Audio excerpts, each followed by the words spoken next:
বাংলা, স্বাধীন করো, স্বাধীন করো বাংলাদেশ, বাংলাদেশ, বীর বাঙালির অস্ত্র ধরো, বাংলাদেশ স্বাধীন করো।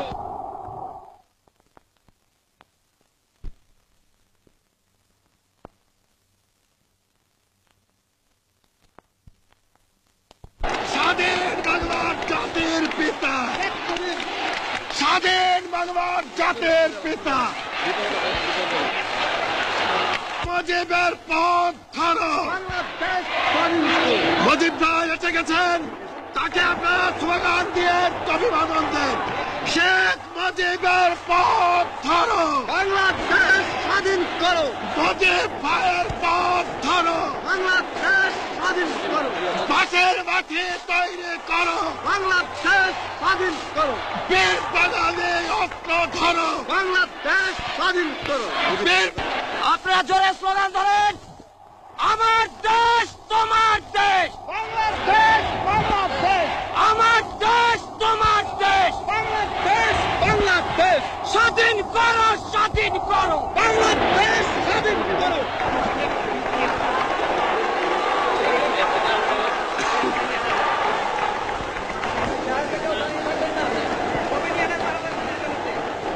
ভাইরা আমার, আজ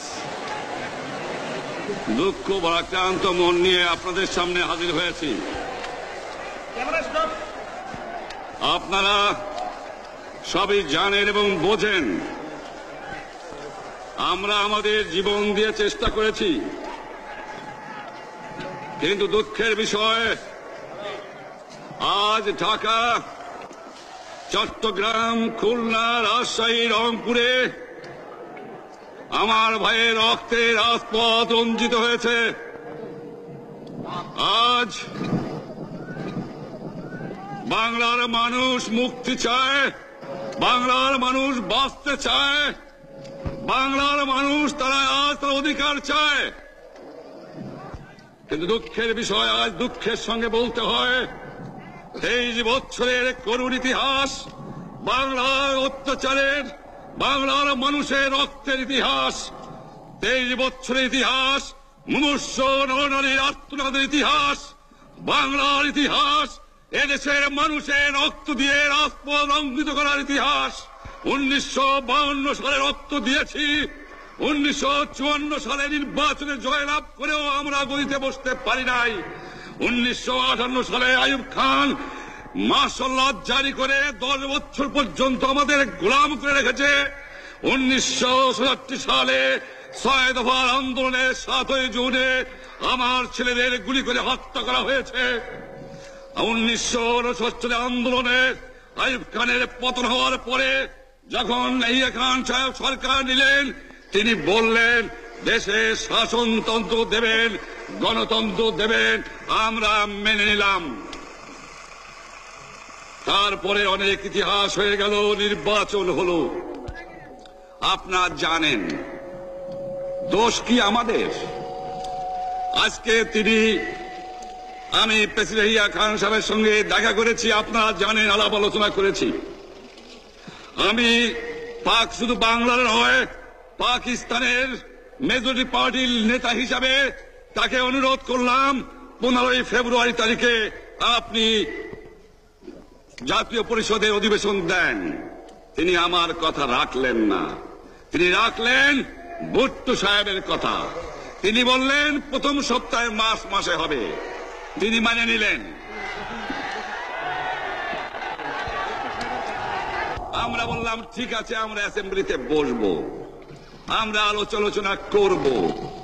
আমি বললাম বক্তৃতার মধ্যে, অ্যাসেম্বলির মধ্যে আলোচনা করব। এমনকি আমি এ পর্যন্ত বললাম যদি কেউ ন্যায্য কথা বলে, আমরা সংখ্যায় বেশি হলেও একজন যদিও সে হয়, তার ন্যায্য কথা আমরা মেনে নেব। আসুন বসি, আমরা আলাপ করে শাসনতন্ত্র তৈরি করি। তিনি বললেন পশ্চিম পাকিস্তানের মেম্বাররা যদি এখানে আসে তাহলে কসাইখানা হবে অ্যাসেম্বলি। যদি কেউ অ্যাসেম্বলিতে আসে তাহলে পেশোয়ার থেকে করাচি পর্যন্ত দোকান জোর করে বন্ধ করা হবে, তারপরেও যদি কেউ আসে তাকে সন্ন্যাসার করা হবে। আমি বললাম অ্যাসেম্বলি চলবে। তারপরে হঠাৎ 1 তারিখে অ্যাসেম্বলি বন্ধ করে দেওয়া হলো। কি পেলাম আমরা? যে আমার পয়সা দিয়ে অস্ত্র কিনেছি বহিঃশত্রু আক্রমণ থেকে দেশকে রক্ষা করার জন্য, আজ সেই অস্ত্র ব্যবহার হচ্ছে আমার দেশের গরিব দুঃখী নিরস্ত্র মানুষের বিরুদ্ধে। তার বুকের উপরে হচ্ছে গুলি। আমরা পাকিস্তানের সংখ্যাগুরু, আমরা বাঙালিরা যখনই ক্ষমতায় যাওয়ার চেষ্টা করেছি, যখনই এদেশের মালিক হবার চেষ্টা করেছি, তখনই তারা আমাদের উপর ঝাঁপিয়ে পড়েছেন। তারা আমাদের ভাই। আমি বলেছি তাদের কাছে এই কথা যে আপনারা কেন আপনার ভাইয়ের বুকে গুলি মারবেন? আপনাদের রাখা হয়েছে যদি বহিঃশত্রু আক্রমণ করে তার থেকে দেশকে রক্ষা করার জন্য। তারপরে উনি বললেন যে আমার নামে বলেছেন, আমি নাকি বলে স্বীকার করেছি যে 10 তারিখে রাউন্ড টেবল কনফারেন্স হবে।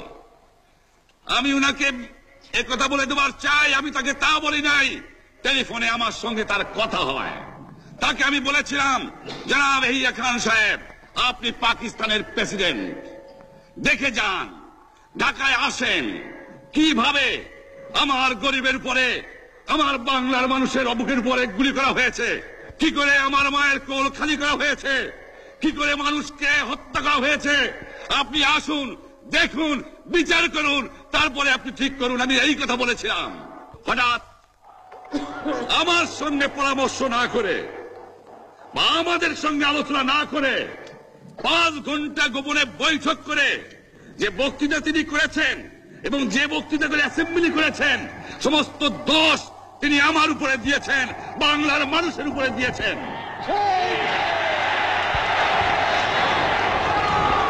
আমি পরিষ্কার মিটিংয়ে বলেছি যে এবারের সংগ্রাম আমার মুক্তির সংগ্রাম, এবারের সংগ্রাম স্বাধীনতার সংগ্রাম। আমার 25 তারিখে অ্যাসেম্বলি কল করেছে, রক্তের দাগ শুকায় নাই। আমি 10 তারিখে বলে দিয়েছি যে ওই শহীদের রক্তের উপর দিয়ে পাড়া দিয়ে আরটিসিতে মুজিবুর রহমান যোগদান করতে পারে না। অ্যাসেম্বলি কল করেছেন, আমার দাবি মানতে হবে। প্রথম, সামরিক আইন মার্শাল ল উড্র করতে হবে। সমস্ত সামরিক বাহিনীর লোকদের ব্যারাকে ফেরত দিতে হবে। যেভাবে হত্যা করা হয়েছে তার তদন্ত করতে হবে। আর জনগণের প্রতিনিধির কাছে ক্ষমতা হস্তান্তর করতে হবে। তারপরে বিবেচনা করে দেখব আমরা অ্যাসেম্বলিতে বসতে পারবো কি পারবো না। এর পূর্বে অ্যাসেম্বলিতে বসার অ্যাসেম্বলিতে বসতে আমরা পারি না। জনগণ সে অধিকার আমাকে দেয় নাই। ভাইয়েরা আমার, তোমরা আমার উপর বিশ্বাস আছে? আমি প্রধানমন্ত্রিত্ব চাই না, আমরা দেশের মানুষের অধিকার চাই। আর যদি একটা গুলি চলে, আর যদি আমার লোকের উপর হত্যা করা হয়, তোমাদের উপর কাছে আমার অনুরোধ রইল, প্রত্যেক ঘরে ঘরে দুর্গ গড়ে তোলো। তোমাদের যা কিছু আছে তাই নিয়ে শত্রুর মোকাবেলা করতে হবে এবং জীবনের তরে রাস্তাঘাট যা যা আছে সবকিছু আমি যদি হুকুম দেবার নাও পারি, তোমরা বন্ধ করে দেবে। তোমরা আমার ভাই, তোমরা ব্যারাকে থাকো, কেউ তোমাদের কিছু বলবে না, কিন্তু আর আমার বুকের উপর গুলি চালাবার চেষ্টা করো না, ভালো হবে না। 7 কোটি মানুষকে চাপা রাখতে পারবো না। আমরা যখন মরতে শিখেছি তখন কেউ আমাদের দবাতে পারবে না। যে পর্যন্ত আমার এই দেশের মুক্তি না হবে, খাজনা ট্যাক্স বন্ধ করে দেওয়া হলো, কেউ দেবে না। তবে অনুরোধ করছি, আপনারা আমাদের ভাই, আপনারা দেশকে একেবারে জাহান্নামে ধ্বংস করে দিয়েন না। জীবনে আর কোনোদিন আপনাদের মুখ দেখা দেখি হবে না। যদিও আমরা শান্তিপূর্ণভাবে আমাদের ফয়সালা করতে পারি, তাহলে অন্তপক্ষে ভাই ভাই হিসেবে বাস করার সম্ভাবনা আছে।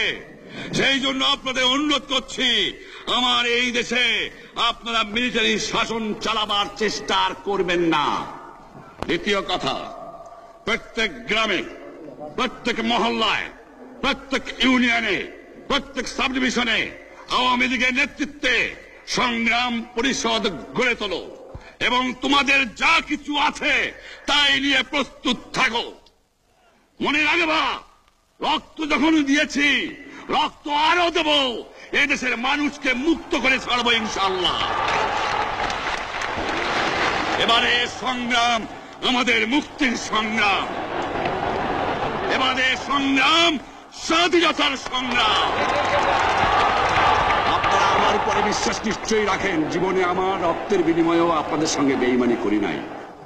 প্রধানমন্ত্রিত্ব দিয়ে আমাকে নিতে পারে নাই, ফাঁসি কাস্টে আসামি দিয়ে আমাকে নিতে পারে নাই। যে রক্ত দিয়ে আপনারা আমার একদিন জেলের থেকে বার করে নিয়ে এসেছিলেন, এই রেসকোর্স ময়দানে আমি বলেছিলাম আমার রক্ত দিয়ে আমি রক্তের ঋণ শোধ করবো, মনে আছে? আমি রক্ত তোমার জন্য প্রস্তুত। আমাদের মিটিং এইখানেই শেষ। আসসালামু আলাইকুম। জয় বাংলা। বীর বাঙালি অস্ত্র ধরো,